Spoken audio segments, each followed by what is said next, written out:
ప్రభు పేరిట ప్రత్యేకమైన వందన వచనాన్ని సమయంలో మీకు తెలియచేయుచున్నాను. యెషయా గ్రంథం 1వ అధ్యాయం 18వ వాక్యం చదివితే గనక, రండి మన వివాదము తీర్చుకుందుము, మీ పాపములు రక్తము వలె ఎర్రనివైనను అవి హిమము వలె తెల్లగా మార్చబడును అని దేవుని యొక్క వాక్యం నీతో ఏమని మాట్లాడుతుందంటే, నీ యొక్క వివాదం తీర్చుకోవటానికి. ఎందుకంటే నీ హృదయములో అనేకమైనటువంటి ఆలోచనలు ఏమవుతున్నాయి అంటే తలెత్తుతున్నాయి. కుటుంబ విషయమే కావచ్చు, ఉద్యోగ విషయమే కావచ్చు, వ్యాపార విషయమే కావచ్చు, నీ ప్రయాణ విషయమే కావచ్చు. అనుకున్నవన్నీ నీకు ముడిపడలేకుండా ఉన్నట్లయితే నువ్వు దేవుని దగ్గరికి రా.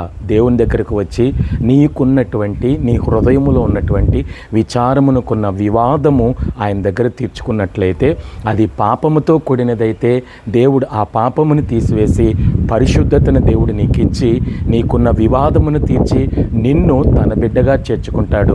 ఆమె ప్రభు పేరిట ప్రత్యేకమైన వందన వచనాన్ని సమయంలో మీకు తెలియచేయుచున్నాను. యెషయా గ్రంథం 1వ అధ్యాయం 18వ వాక్యం చదివితే గనక, రండి మన వివాదము తీర్చుకుందుము, మీ పాపములు రక్తము వలె ఎర్రనివైనను అవి హిమము వలె తెల్లగా మార్చబడును అని దేవుని యొక్క వాక్యం నీతో ఏమని మాట్లాడుతుందంటే, నీ యొక్క వివాదం తీర్చుకోవటానికి. ఎందుకంటే నీ హృదయములో అనేకమైనటువంటి ఆలోచనలు ఏమవుతున్నాయి అంటే తలెత్తుతున్నాయి. కుటుంబ విషయమే కావచ్చు, ఉద్యోగ విషయమే కావచ్చు, వ్యాపార విషయమే కావచ్చు, నీ ప్రయాణ విషయమే కావచ్చు. అనుకున్నవన్నీ నీకు ముడిపడలేకుండా ఉన్నట్లయితే నువ్వు దేవుని దగ్గరికి రా.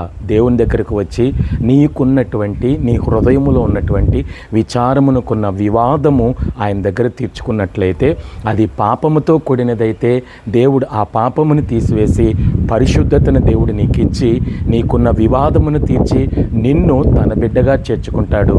ఆమె